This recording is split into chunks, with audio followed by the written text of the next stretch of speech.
On today's episode of The Unwritten Rule, got a big show. We've got a lot of football stuff to dive into, some preferred walk-on commitments we're going to touch on.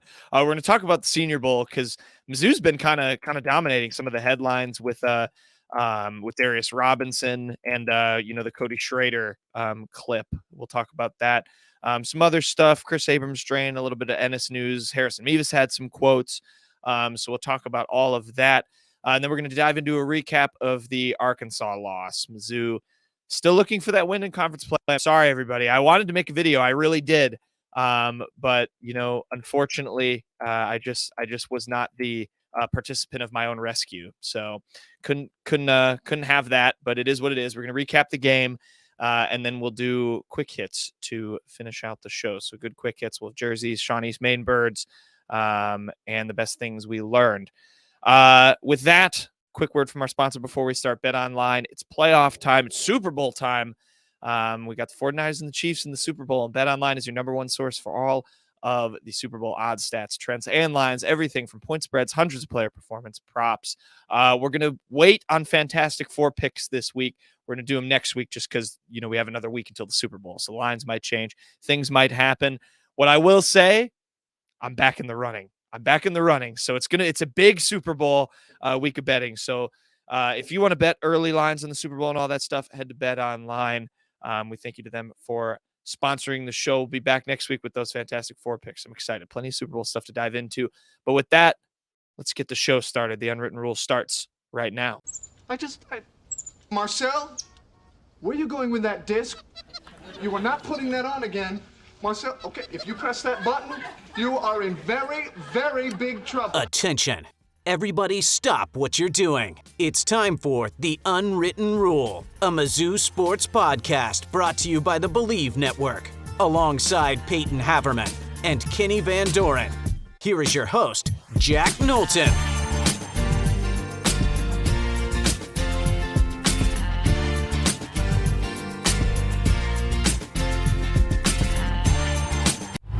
Welcome back to The Unwritten Rule. Today is Friday, February 2nd. Happy February, first of all.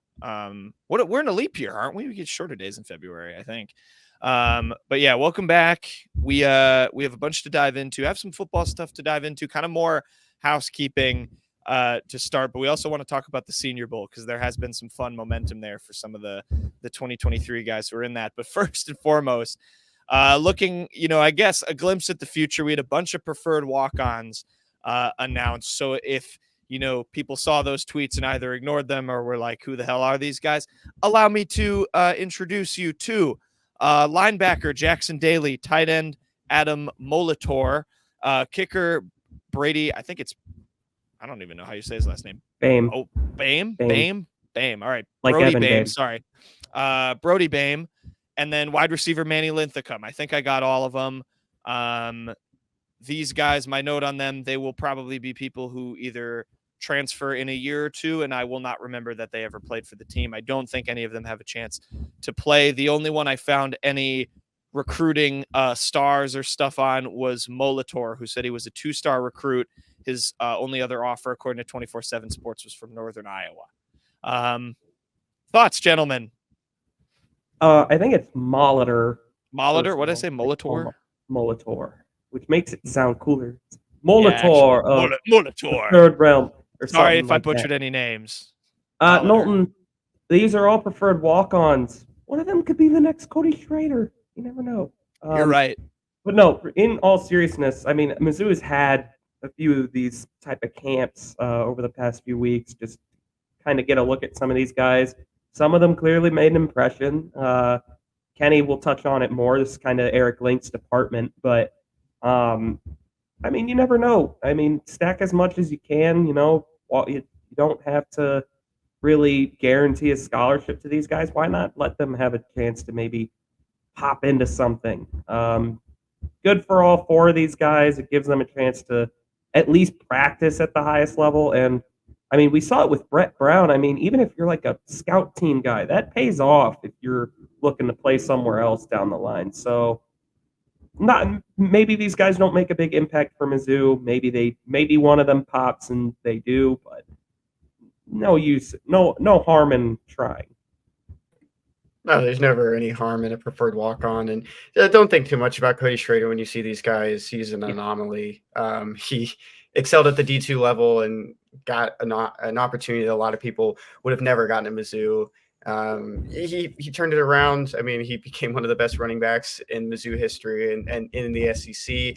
For these guys, Eric Link seems like the guy who's trying to build depth for this program, get a lot of guys into the practices. Like Peyton mentioned with the scout team, that's where you'll see a lot of these guys. And one thing I've always liked about coaches is how much props they give to preferred walk-ons. These guys are paying their own way. They're here getting beat up by some guys that are twice the size of them, trying to make it, trying to be on the kickoffs, be on special teams in some capacity. And a lot of times it doesn't work out. A lot of times they just stick around for a long time. And some of these guys could be for 5 years. Some of them could be for 2. You never know. And it's always good just to have that depth, see what you can get out of someone and see if they are a hard worker. And they could be in that Cody Schrader category where they work themselves into a scholarship and work themselves into a contributor someday. It's an Eric Link masterclass. Yeah. Congrats to those guys. Hopefully, if anything, the practice, it elevates the guys who are on scholarship are going to be see the field. I did write a couple of notes on some of them. On Brody, he had offers from Ball State, South Dakota State, and also took 2 visits to Iowa State, did not get an offer. So he picked Mizzou beat the Cyclones for Blake Craig's backup, if you want on there. And then Jackson Daly, the linebacker, I just thought this was funny.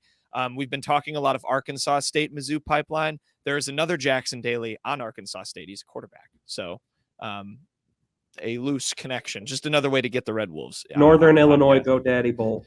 Yeah. Go watch us on TikTok. And then Manny Lithicum, Kenny and Peyton, I think he plays baseball. He had a perfect game profile on his when I looked him up. So New Sam Horn. 2-sport athlete. Yeah, I don't know. There's a lot of Linthicums at Mizzou now. You got the Linthicum systems is. on the women's basketball team, and now you got one on the football team. They are not. They're related, not. By the way. They're not related. I did look that up. I think Manny Lithicum's from Kansas City, and the Lithicum sisters are from from Kearney. Kearney Bulldogs. Shout out to Bulldogs. But yeah, preferred walk-ons. They're on the team. Looking at some of the guys who are not on the team anymore and looking to make it in the pros, we got to do some Senior Bowl talk because, I know we can talk. We have to talk about the Cody Schrader clip, I think.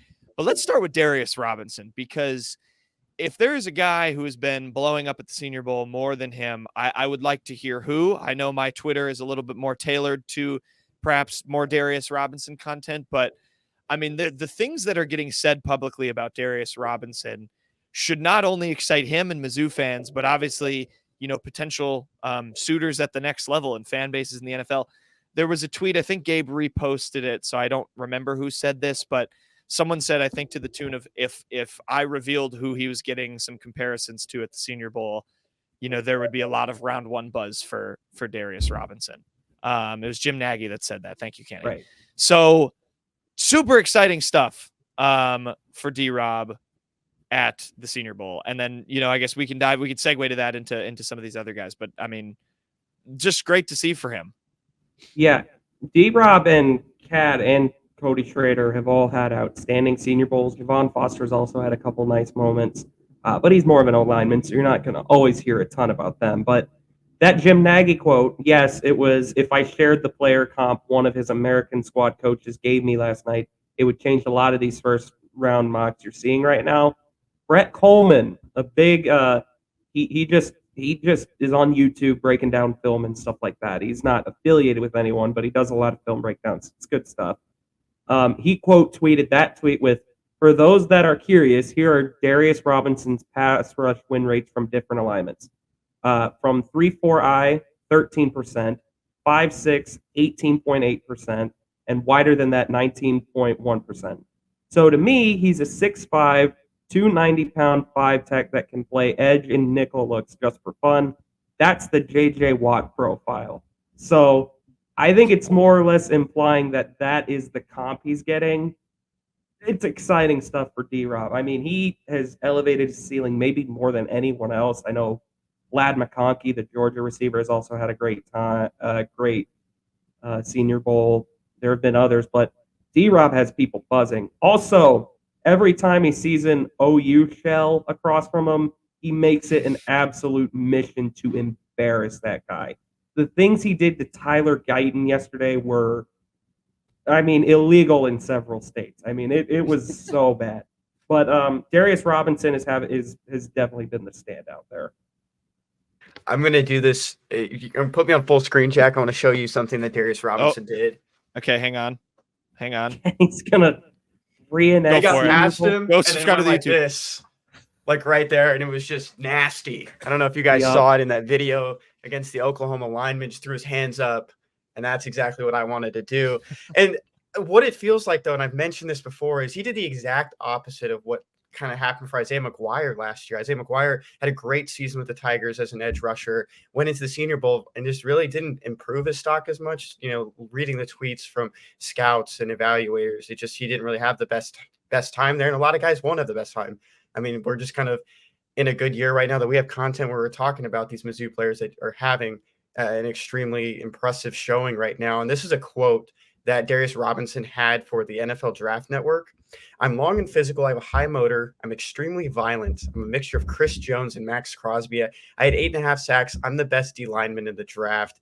And I found this because Ennis Rakestraw quote tweeted last night and said, "Now people understand what he was telling them."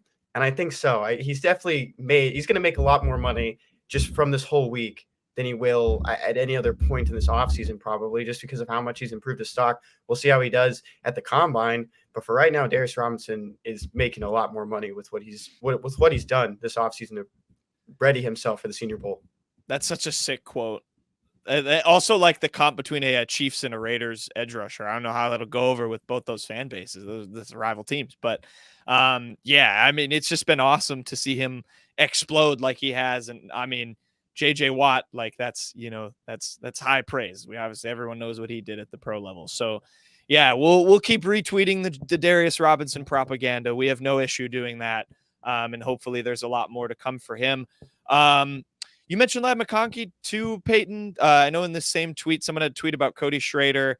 It was I think I'm pulling it up. I'll read it. Matt from FF Dynasty said, "Well, everyone's getting excited by Ladd McConkey yesterday at the Senior Bowl, and rightly so. I'll keep getting excited about Missouri running back Cody Schrader with a video of him doing one of his classic outside zone runs."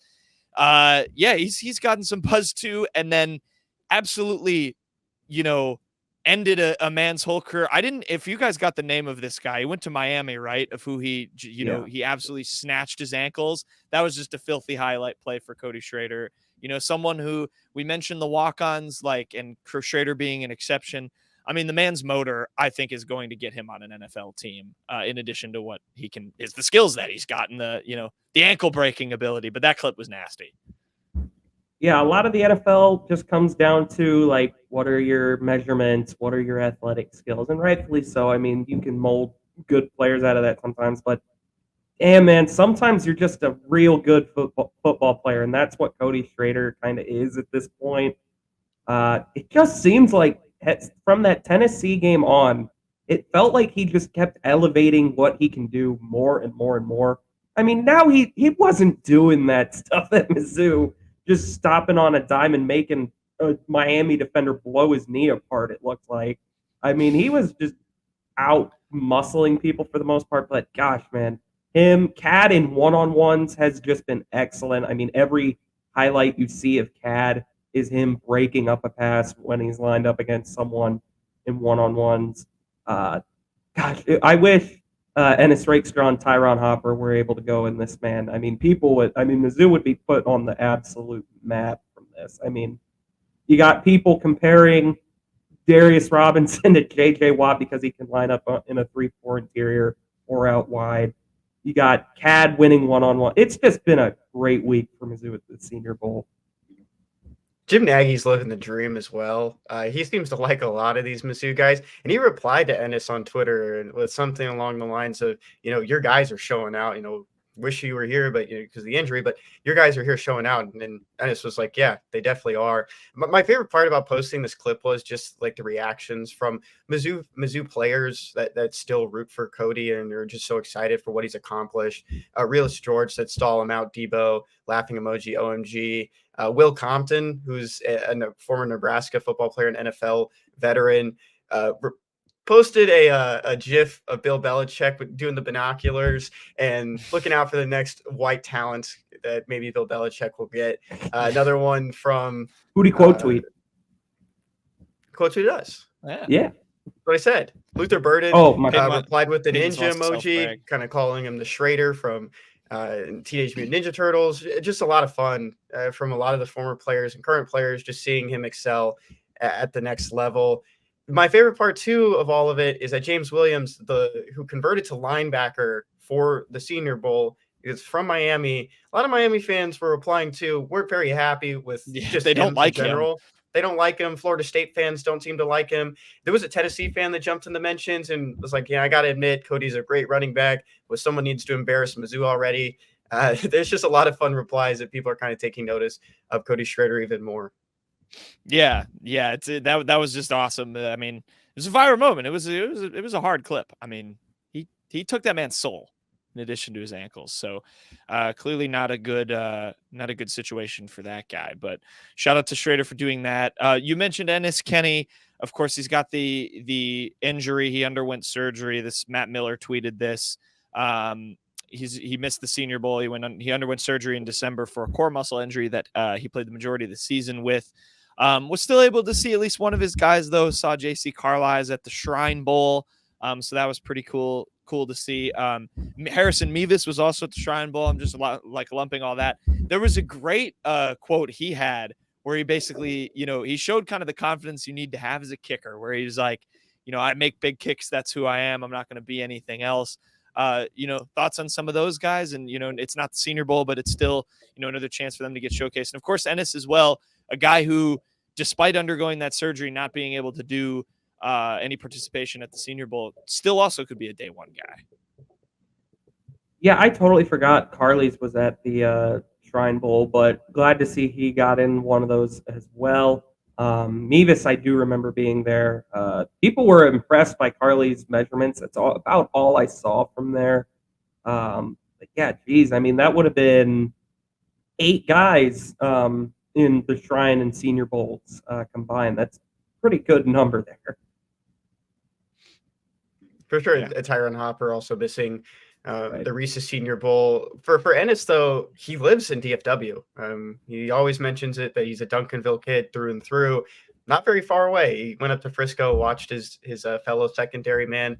And, once the NFL Combine rolls around, we'll definitely get a better look at some of these guys that were facing those injuries like Ennis has.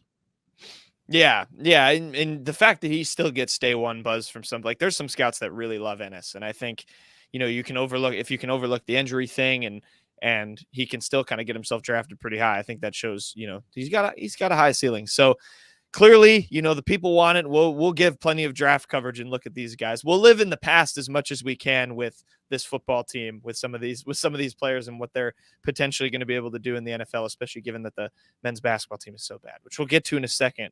Other news, I think, relatively big news. Obviously, Corey Batoon coming in as the DC.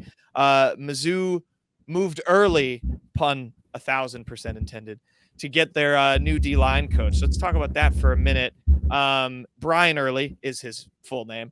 He comes from Houston, another Houston to Mizzou pipeline. I know that's been a common one. Peyton, I'll just throw it to you because I know you went immediately on the deep dive to find any Arkansas State ties, which, there seem to always be. And what's your guys' take on Brian Early coming in to try and create another Darius Robinson along Mizzou's defensive line?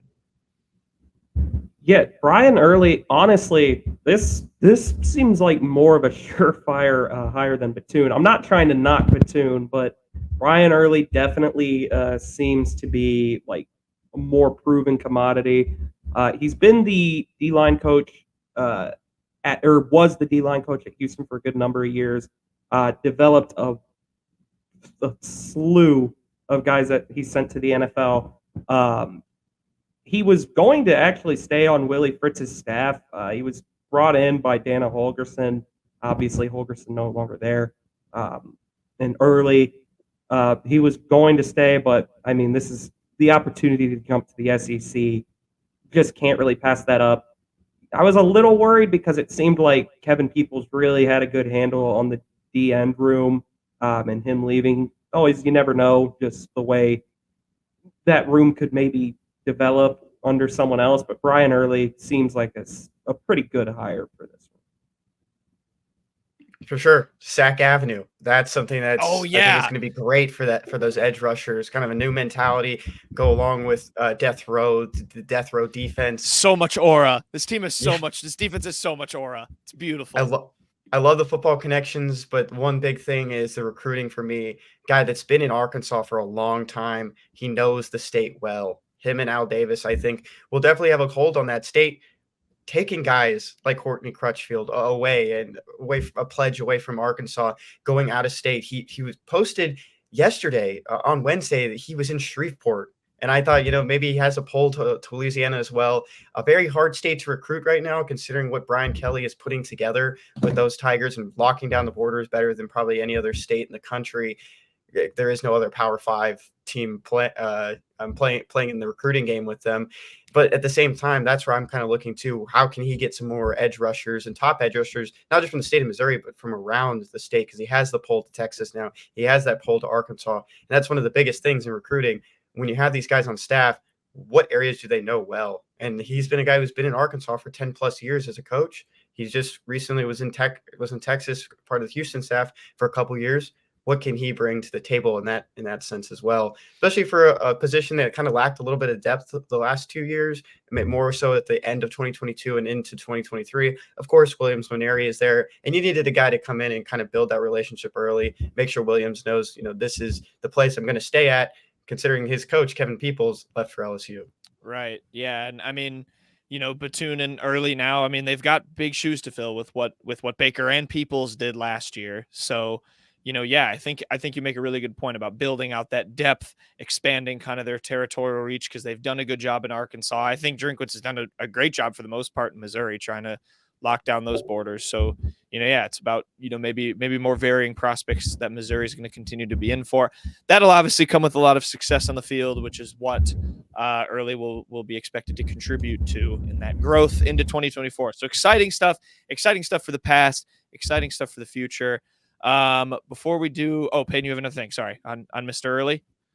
Yeah. First thing on Houston's official website, Kenny, they list every bowl game he's coached in. So if you want to maybe take a gander at that. I already read through it. Yeah. Pretty good there.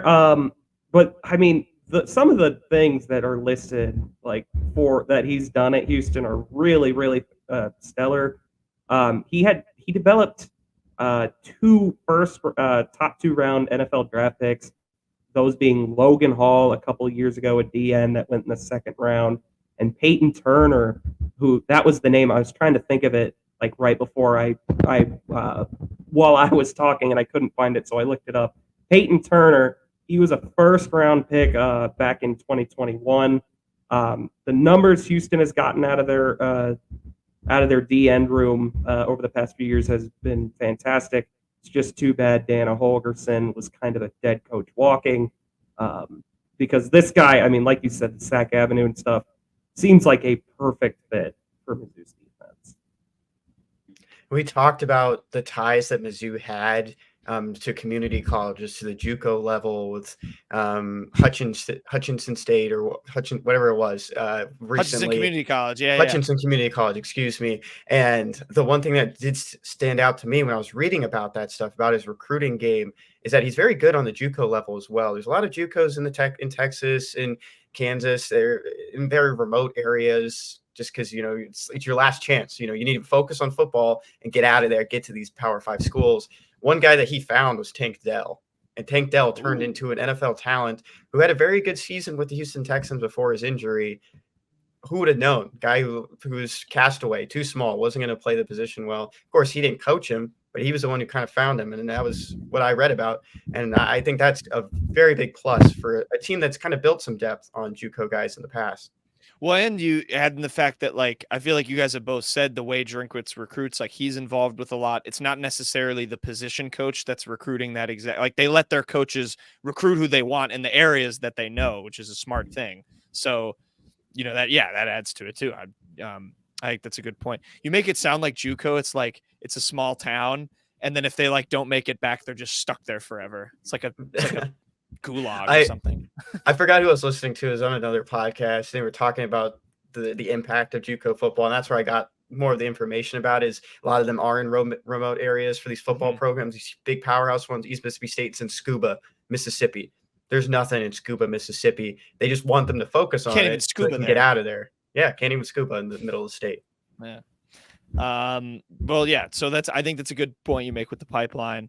Plenty of stuff with Early. We'll see how it goes. I'm excited now with him and Batoon in the fold. We can now look forward to maybe spring transfers, who else they're going to add, how they're going to keep this defense as elite as it was under Baker, and hopefully Mizzou where it wants to be after last season. One final thing before we segue to basketball. This is just kind of funny.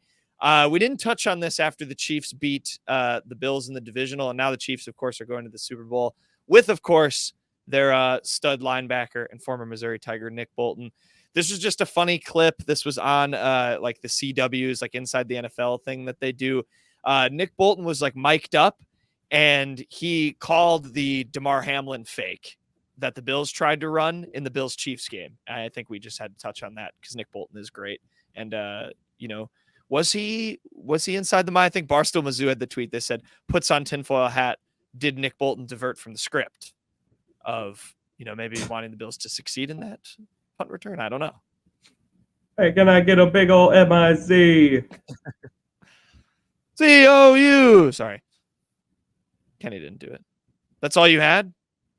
I have nothing else to add to that. It was a very cool moment. It was funny. He's a very smart linebacker. He's a good linebacker. He knew exactly what everyone in the NFL was wanting, was the comeback player of the year, to get the first down and put the Bills in better position, and it ended up not working. And it was a pretty dumb decision. That was a bold call. He is the comeback player of the year. Please stop saying someone else should win it. Yeah, that's a good PSA. I thought you were going to, sorry, Peyton. I thought you were going to add something after you said the big old MIZ thing. That was a funny moment for Nick Bolton. Hopefully he can do it again in the Super Bowl. I'm rooting for the Chiefs. But yeah, shout out. MVP last year. He was for a half. No one forget it. Scoop and score in the Super Bowl. I have never yelled louder. That was electric. All right, let's segue. Something not as electric. Let's talk Mizzou men's basketball. Tigers lost again, and with an opportunity to win, a big game with the stadium pretty full. I do want to credit, at least seeing on the TV, the people who are in Mizzou Arena, as Dennis did in the press conference, and we'll get to some of his comments. That arena looked pretty darn full, both of students and of just like regular community members, kind of there watching that rivalry game. And then Mizzou laid an egg, lost 91-84 to Arkansas. Peyton, did this game break you? Yes. That game really, the wagon fell apart completely. Hope they enjoyed that crowd, because they are not getting another one like that this season. This team is done, man. I mean, at least you could hang your hat on the fact that they were like staying in games. They totally quit late in the first half. I mean, they got it down to 9, and then they missed that alley-oop to Marta to Aiden Shaw. It was really like that. The wagon fell apart from there. It really did. Arkansas. I mean, that sequence, the last 4 minutes in the first half, were the team quit. They were done. They absolutely had no interest in playing that game. It was just total nonsense on the court on both ends. They absolutely had no interest in winning that game. I don't give a damn about how close they made it late in the second half, quite frankly. It was never a game that felt like Mizzou was going to win. I mean, the interior defense, what Arkansas was doing to Jordan Butler and Connor Vanover down low was absolutely disgusting. It was so bad that it genuinely, Mabor Mayak, it was good he was playing, because he was the only one that was really able to give you any sort of presence down there. It was so bad. Arkansas shot 6 total three-pointers, made 4 of them, and scored 91 points. That's absolutely insane to me. 12 of their 91 points were on three-pointers. Mizzou actually shot the ball well from deep, and they weren't even close. This team is bad, man. There's nothing else to really say. I don't even want to single out any players, because the whole team kind of just wasn't good. That if your name wasn't Tamar Bates. Turnovers were a real thorn. Arkansas scored so many points in transition and off those turnovers. Every time you kind of looked up at the screen, there was a dunk with no one around you. And that was just kind of what the game felt like for the Razorbacks. And you talk about Mizzou never really feeling in it, even at the end when they kind of cut it down to 7 points. And I didn't even realize this until now, looking back at the box score. The Tigers outscored the Razorbacks 56-54 in the second half. And I would have never really guessed that just based on the overall play between these two teams. Of course, Arkansas not even at full strength. Trevin Brazile wasn't playing. Overall, it's just we're a broken record at this point. They find it felt like they found out new ways. There was the same kind of losses every single game, but in the first half, it was more of a blowout. It felt like it was like, okay, this game is going to be a different type of loss. Mizzou kind of gets back into it at the end, and just one of those regular losses for the Tigers. I wanted to look back on probably the last 4 season for Mizzou, though. Back in 2021, 2022, Konzo's last season at the helm, they went 5-13 in conference that year. Right now, Mizzou is at 0-8. They won This a team conference is tournament worse game. than that team. This team is worse than that team. No doubt in my mind, they are worse than that team. I agree with that take. Yeah, Kenny, to like qualify your point, it's like this is the same old thing we see every week in that they find different ways to lose. And like just a different way to let some different team play to their strengths in a different way. I mean, I kind of missed, I was tuned out a little bit for the first, I was doing other things. And then I looked like midway through the second half and the graphic popped up. And it said Arkansas had 56 points in the paint. And I was on the phone with somebody and almost yelled like an obscenity just out of nowhere on the phone. That would have very much like thrown the person off. I can't believe that. That was, I mean, I don't know if I've ever seen a team score more points in the paint, at least against Mizzou. I know that wasn't Dennis's thing last year. There are some pretty damning stats. I mean, this team's like their actual disturbance rate at the rim is actually pretty high. They haven't been bad at that, and yet somehow they just play such soft defense, letting teams get into the paint. Like I don't even know how much I want to get into the nitty gritty. Arkansas shot 52.7 on 2-point attempts. Gates, I think this is a good talking point because as much as, it's still the same old, and I don't want to call it, a new Dennis Gates or whatever, like extreme spin you want to put on it. I thought his quotes at the end of the game were interesting, where it felt like, finally he sort of publicly kind of called out his players saying, listen, like, no one's going to feel sorry for you. You're privileged to play at this level. And, and said, I think I teased it earlier, that we have to be participants in our own rescue. I find it really hard to believe that this team plays so consistently well and Dennis sees so consistently what he wants to see in practice. And then like a team with this much experience tightens up when a game starts. I just don't know where that disconnect happens. Like I know Sean East and Nick Honor are in roles and Noah Carter are in roles too big for what their capabilities are. I get that. But like they're experienced players. They should be falling apart like this in these kinds of games. Well, here's where the disconnect is. They're playing the Missouri Tigers in practice, and they're not playing other teams in practice. They look great because they play a garbage defense in practice all the time. They're playing second team. Like it's not. That's why they look good in practice. They're playing a really bad team in practice. I don't really like. There's nothing Dennis Gates can say that's going to make anyone feel better about this year. It's a total wash. Like there needs to be complete turnover on this roster, and he knows that. He knows he can't go into the portal with the same mindset he did last year. He has to actually really be aggressive and do what it takes to get some of these guys. You can't be pivoting to second options very often this winter or this summer rather, like he was last time.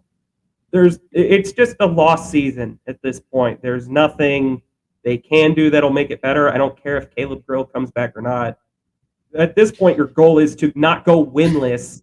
Is to not go winless in conference play. Like really, that's all it is. And they'll have another great opportunity at that. But this was, according to KenPom and Torvik, this was the game they were going to be favored by the most, and it was by far their worst loss in conference play. Jesus Carolero out with a foot contusion.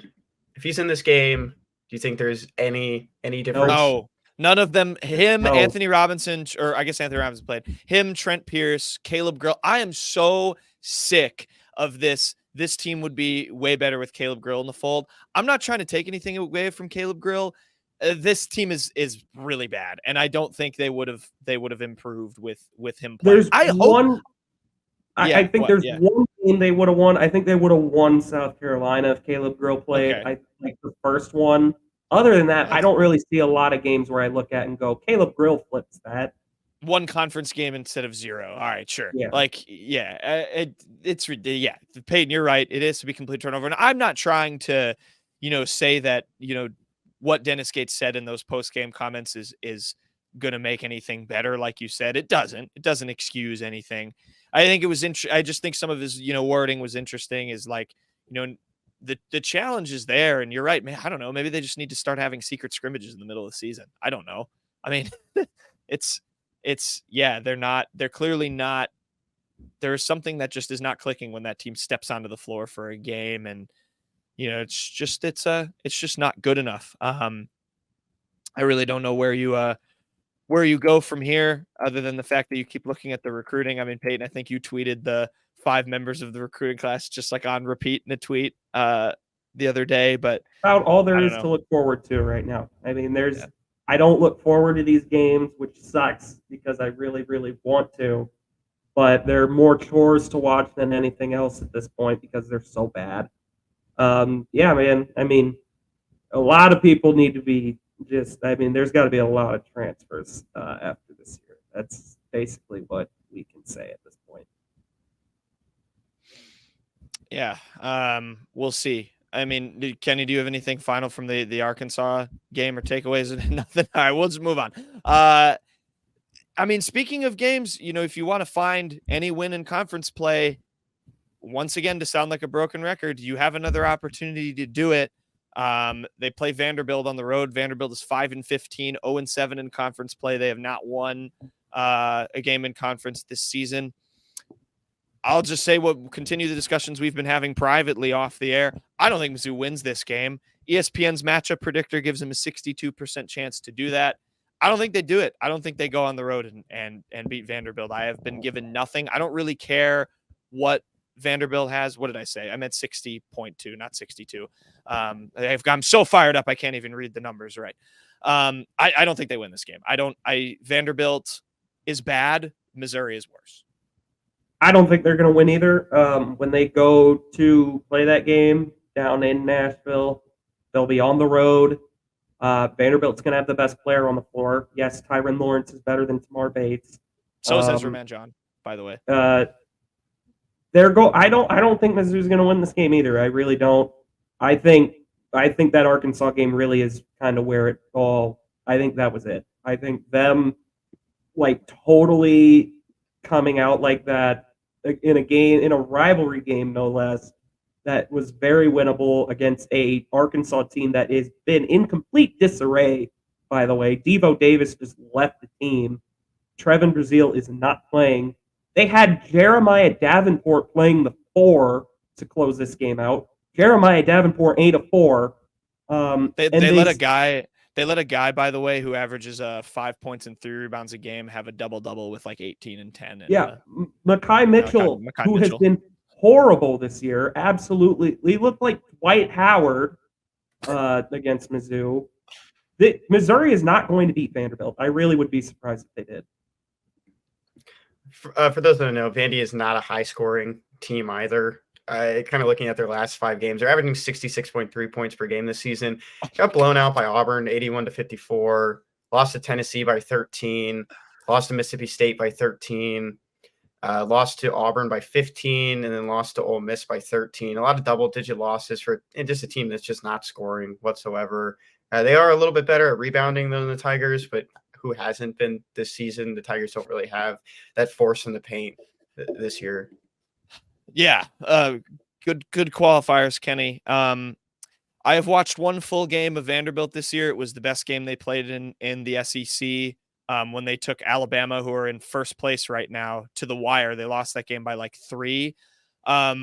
what I watched in that game was Ezra Manjon, Vanderbilt's point guard, essentially take Alabama's best guard out of the game until he got hurt. That's essentially when Bama was able to climb back in it. Otherwise, Vanderbilt was having their way with them on their home floor. I know it's been the struggle bus for the Commodores since, and that was a while ago, but I kind of expect the same thing to happen with Sean East, where Manjon and Lawrence just kind of make his life hell and Tamar Bates' life hell, and they just can't really get the scoring going.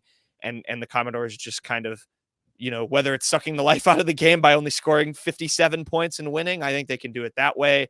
If Mizzou wants to get in the shootout, Vanderbilt has guys that can score the basketball. I think I don't see it. I don't see it being anything but a loss for Missouri. And does this team win a game in conference play? If they don't beat Vanderbilt, I don't really see how they can. So I will say they probably would, just because going 0-18 over a stretch is absolutely insane. There are still not great teams in the conference that Missouri can beat. I don't think it'll come against Vanderbilt, though. I think Vanderbilt's going to win. I don't know, man. I cannot believe we're having these discussions. I never, ever, ever saw them being close to this bad this year.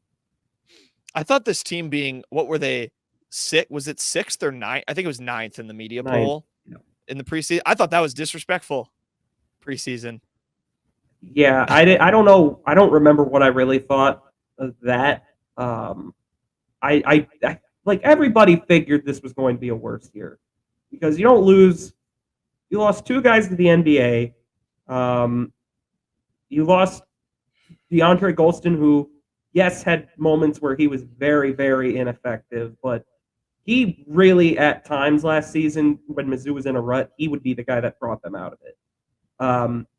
You don't lose guys like that and get better most of the time. But boy, oh boy, I did not think it would be this ugly. Just like that. Especially in a down year in the SEC. I think we can't say that enough about. There's a lot of these programs aren't filling up the top 25. You can go look at that. I believe Alabama's in that 20 to 25 range right now. Not a lot of teams are standing out in the SEC. I don't the SEC, that's a whole different discussion too. Because there was the other night, I think they said it during the Mizzou game, because Florida beat Kentucky. It was an upset. And there's people that have 9 SEC programs in their March Madness field right now. That's a whole different discussion, but Mizzou's not one of them. That's the overarching point. Not even close, obviously. We'll see. We're not predicting a good thing for Vanderbilt, but you can watch that game on SEC Network. It's at 2:30 on Saturday on the road. We'll see what the Tigers can muster. I will make a video if they win. I don't care. I'm that shameless. I'll do it. And it will feature the construction site football stadium in some way. I can promise you that. With that bleak note, top 5 recruiting class in 2024. Just remember that. Everyone just keep repeating that to themselves. Maybe like it's a prayer or something. I don't know. With that, we'll move on. We will close out the show with quick hits.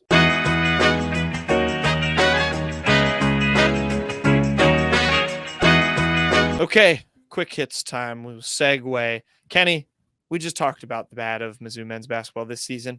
Your jersey of the week features some good from the Mizzou men's basketball team of last year. Yeah, Des Moines Hodge on Tuesday scored 19 points, had 5 rebounds and 4 assists, which was a career high for the Rip City Remix in the G League, taking on Utah's G League affiliate. Nothing more to add. It was kind of a slower week with Mizzou at the pro level. Thought we could give Des Moines Hodge some light. I'll shout out Jeremiah.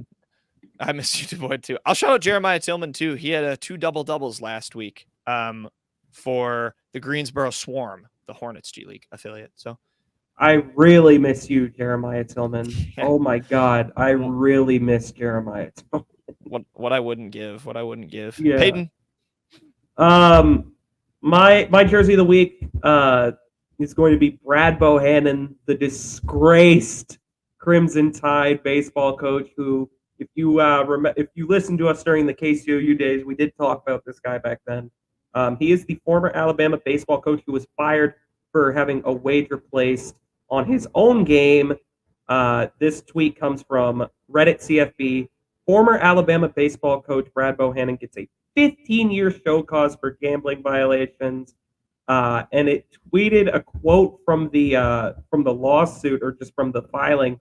And boy, oh boy, the guy Brad Bohannon had placed this wager might be the dumbest person on planet Earth. So Bohannon tells him to play, or the bettor's going to place a $100,000 bet on LSU after Bohannon texts him. Is already like a big red flag. Sus. That's so much money. Yeah, they wouldn't take it. They were like, okay, we're not doing that. $15K. And I remember a detail from way back when this story broke. Like, they never get bets on college baseball, let alone $100,000 rate wagers on a random LSU Alabama regular season game. So this happened after Bohannon text his guy, Hammer, the pitcher, is not playing. Go bet on LSU, essentially. And this guy is so stupid that they won't take his full $100,000 wager because like the staff was just suspicious of him. And the guy responds that the bet was, quote, for sure going to win, and quote, if only you guys knew what I knew. And he showed him the messages from Bohannon. And he said they were from Bohannon. Like, oh man, I can't. Like, he told them that Bohannon was informing him that Alabama was scratching its starting pitcher. Like that. How stupid is that? Like, how did his source just like that? This is like something from like a SNL sketch or something. I don't know, man. This is literally the dumbest. That guy has to be the dumbest person on planet Earth. Yeah, this feels like if I committed a crime, like how poorly I would execute it. Like if I was trying to illegally gamble. I mean, insane stuff. Just insane stuff. I don't know. Yeah, it kind of plays into not everyone's very smart in the Alabama world, but then you get to Ohio, and that's much smarter, I guess. Alabama and Ohio, the connection no one asked for. Wasn't Iowa really bad too? Didn't Iowa and Iowa State do a bunch of like betting? Iowa State had to like get rid of a bunch of football players, including their starting quarterback, because they just bet. I remember one guy placed like an insane amount of bets. I'd have to go look it up, but it was not good. Yeah, it does you no good to use an encrypted messaging service when the person you're sending the messages to is just going to show his phone to whoever he darn well pleases. And loudly say, the Alabama head coach, Brad Bohannon, told me he's scratching his starting pitcher. Yeah, poor. Yeah, I'll segue. My jersey of the week. I'm going back to Mizzou stuff, but yeah, Brad Bohannon, that is just crazy. My jersey of the week, I'm giving it to Marquise Johnson, because PFF tweeted this. He was the freshman leader in yards per reception last season, 29.5 yards per catch. Of course, many of those were just like, the numbers are kind of skewed because he was just kind of catching 70-yard bombs, and that was pretty much his only job last year. But I always love some Marquise Johnson propaganda. Peyton and Kenny know this full well. That guy's going to be a stud for Mizzou. I love Marquise Johnson. I'm glad he's getting some hype on Twitter ahead of next season. Hopefully he has a long and fruitful Mizzou career, because then I'll look dumb if he doesn't. So, God, dude, the aura in that photo, everything, the Cotton Bowl patch, the all black uniform, so much aura in one photo. He is player, obviously. He is sick. Never say your nasty whiteouts in front of Marquise Johnson, because nasty whiteouts is Mizzou and not Ole Miss. Go to Twitter if you want to find out a little bit more about that. Ole Miss wide receiver tweeted NWO with maybe like a thinking emoji, and Mizzou wide receivers were not very happy. Of course, Jacob Peeler was at Ole Miss. No one at Ole Miss was there when Jacob Peeler was there. That has been transitioned to Mizzou. DK Metcalf. AJ Brown.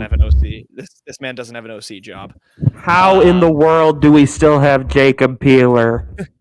Oh, it's another thing of lobby. Everyone call Marquise Johnson Hollywood. I'm trying to make that a nickname. I'm trying very hard. Trying to force a nickname. I'm trying to force a nickname onto Marquise Johnson. He makes Hollywood plays. All right, Sean East, what's the next segment? I like no capping. He's the main bird. Shawnee's main bird of the week, Kenny. My Shawnee's main bird of the week goes to former Missouri edge rusher, former Arkansas edge rusher, Trey Jeffcoat, who just bulldozed the left tackle that he faced in the East-West Shrine Bowl in practice on Wednesday. Absolutely destroyed this guy. Put him on his back and just almost pretty much teabagged him on accident because he fell over him because he was on the ground. Connection to Bird. He was a Yellow Jacket high school, one of those that flies. But Mekhi Wingo, also former Mizzou lineman, Oh, said jeez. chill, who moved on to LSU and also is looking at the NFL draft now. Just a combo of just a combo of former Mizzou defensive players, I guess. Good Sure, for the sure, two Kenny. of them. Great. No, my Peyton. main bird of the week, it's going to be Jeff Hafley of great state of Massachusetts fame. Drink what's made you, little man. Jeff Hafley, of course, the connection to the bird. He's the Boston College Eagles head coach. He jumped ship for a defensive coordinator job with the Green Bay Packers. He gave his reasoning to Pete Thamel, or I guess he didn't, but somebody said his words. Pete Thamel said, quote, he wants to go coach college football. He wants to go coach football again in a league that is all about football. College coaching has become fundraising, NIL, and recruiting your own team and transfers. There's no time to coach football anymore. Pretty weak. That's such a funny excuse. quote. Yeah. I want to go coach football by coaching football. Yeah. Oh, boy. Jesus. But I mean, look, Boston College is on the schedule next year. I believe Harrison Vapnek tweeted, who works with KOMU at KCOU as well. Mizzou is facing 6 different first-year head coaches next year, and this is another one of them. So, good Lord, man, if Mizzou's ever going to win a national title, I think it might have to be next year. Yeah. I mean, 6 new head coaches. One of them's at Alabama, who for some was already the only game Mizzou had losing. That's exciting stuff. Yeah, I just think that quote's so funny. I want to go coach football at a place that coaches football. I want to do the football at the football. My main bird of the week. I'm once again dipping it back into Kansas. I feel like I've had them as the main or dirty bird the last 3 weeks. This comes from Brett McMurphy on Twitter. Kansas's 2024 home games will be played off campus due to construction of David Booth Kansas Memorial Stadium. Kansas will play Lindenwood and UNLV at Children's Mercy Park, home to Sporting Kansas City. Great stadium, by the way. I've been there. I like Children's Mercy Park. KU's Big 12 home games versus TCU, Houston, Iowa State, and Colorado will be played at Arrowhead Stadium. Adam Busak, shout out Adam Busak, a good guy at KCOU as well, summarized this perfectly. Kansas will be playing their conference home games in Missouri in 2024. I just think this is funny. They got to travel across state lines. Kansas football games already not very well attended. That's not even like a Mizzou take. That like Lance Leipold, their coach, has been very open about how he wants more fans at games.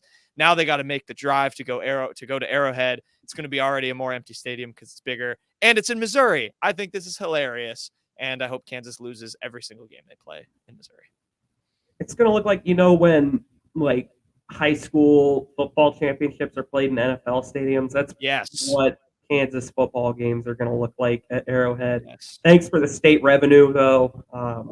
Hopefully it goes right into the athletic department budget of Missouri. Yeah, I hope that leads to them getting another Park Hill 5-star. Are they going to sell out the top bowl at Arrowhead? No. Or is it just going to be the first 2? No. That's where they're going to put like the rest of the Sanders family when Dion comes, like the Chiefs did with Jordan Love. They're going to have them sat all the way up there, like the only people in that top bowl. That's what'll happen. Peyton, what's the best thing you learned this week? Best thing I learned this week.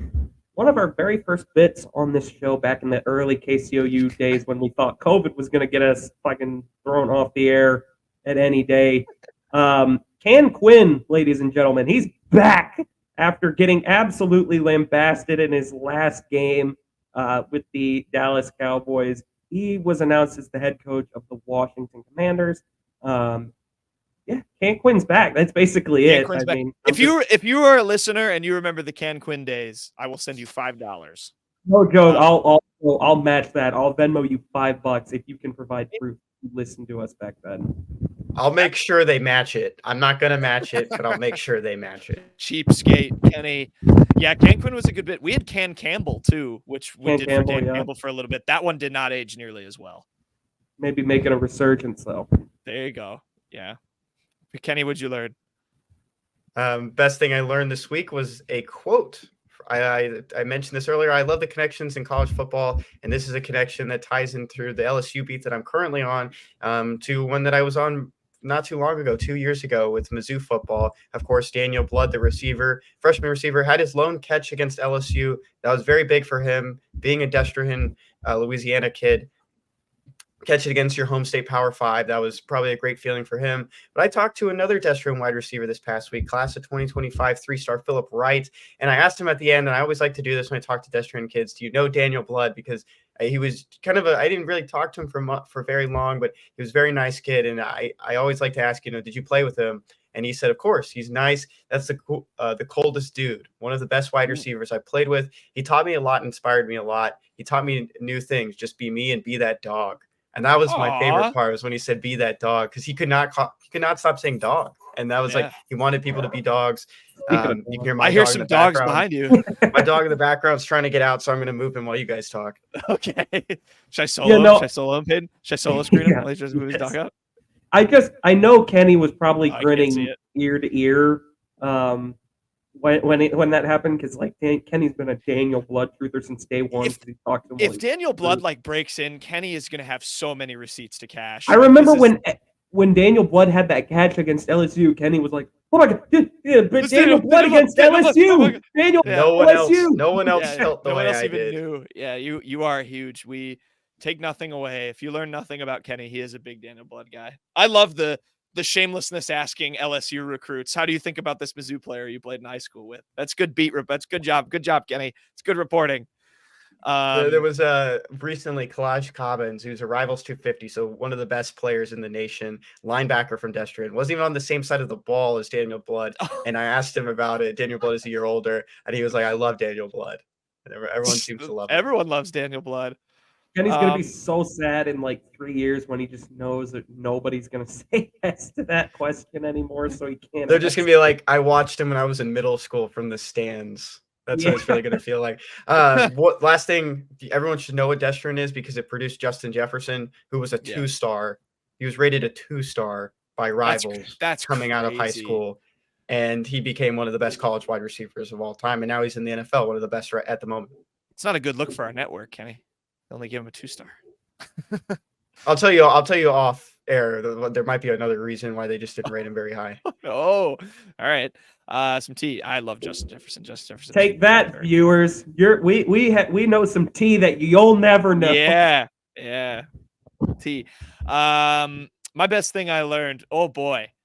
Kenny and Peyton, how do you look in orange? That's the insult of the day, or the insult of the week, that was taking over college basketball, courtesy of Jeff Goodman of the Field of 68. If you don't know what I'm talking about, allow me to explain.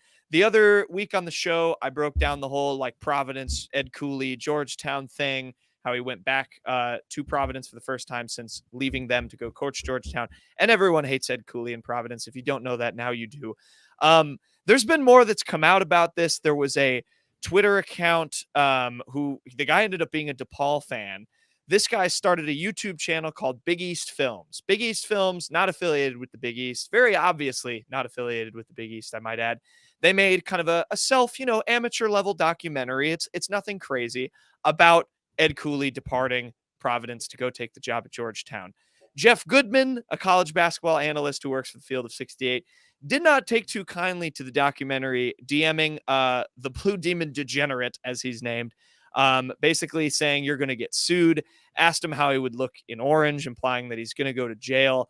The Blue Demon Degenerate made all of these DMs public. Essentially, everyone was just dunking on Jeff Goodman, and still pretty much has been. It's all a ridiculous situation. I was just in the weeds with it. I love this kind of stuff. I love college basketball and just this craziness, but good for everyone to just kind of dunk on Jeff Goodman. Whatever thoughts you had on the documentary, it was not a good thing to say to somebody. Jeff Goodman issued an apology where he basically tried to justify what he was saying in the DMs, which also isn't a good look. Just a wild situation. I'll say this for that Jeff Goodman apology. I kind of respect him not outright saying I'm sorry, because nobody would have believed him. Like, he definitely, everybody would have known he didn't mean it. So I was kind of like, okay, Jeff, fair play for just not issuing some fake apology. But no, I mean, you just know Jeff Goodman had when he did the how would you look in orange? He just dropped his phone on the table, walked away like, I'm the man. And Rob Doster, his goofy sidekick on that podcast, replied to the guy, you should be worrying about getting an attorney. He probably dropped his phone on the table and Which went, is a I'm threat, the man. by the way. Yeah. It is just a really I don't like when media members act like goofball fans like that. Yeah, it was just a strange situation, but the whole thing, I just loved the drama. I was living for all of it. I loved the Cooley coming back drama, and I loved the follow up to it. It was just all hilarious. But yeah, the internet. If you're confused why Jeff Goodman would do this, he's very good friends with Ed Cooley. Yeah, that's kind of the reasoning people are deducing is he likes him. Just another reason not to really care for Rob Doster, who's his sidekick. Kenny's Doster. Yeah, the one thing I've never liked is that he's wearing a UConn jersey underneath a suit at the Final Four when UConn won the national championship. That's the first thing I don't like. And then comparing John Tonje to who was it? Isaiah Mosley. Isaiah Mosley. Oh, at the beginning of the season. Two different scenarios. And it was like he didn't do research on why Isaiah Mosley had trouble about getting on the court. He had a lot of things going on personally off the court. And he just comparing the two really ticked me off earlier in the season because he acts like he knows all this stuff, but didn't do his own research. Yeah, he had a bit where he dove into Missouri and was like, he was like, this team returned so much talent from last year. There's no way they should be this bad. And I was like, what the hell are you talking about, dude? Half of that is true. Well, yeah, half of it is true, but the reasoning is he just they did not return a lot of talent from last year. They returned 3 guys that played. Yeah, it's absurd. So I don't know. I like some of the field of 68 stuff, but it was a bad look. Anyway, if you didn't want to like Rob Doster, there you go. With that, we'll end the show. Peyton. I got one last thing.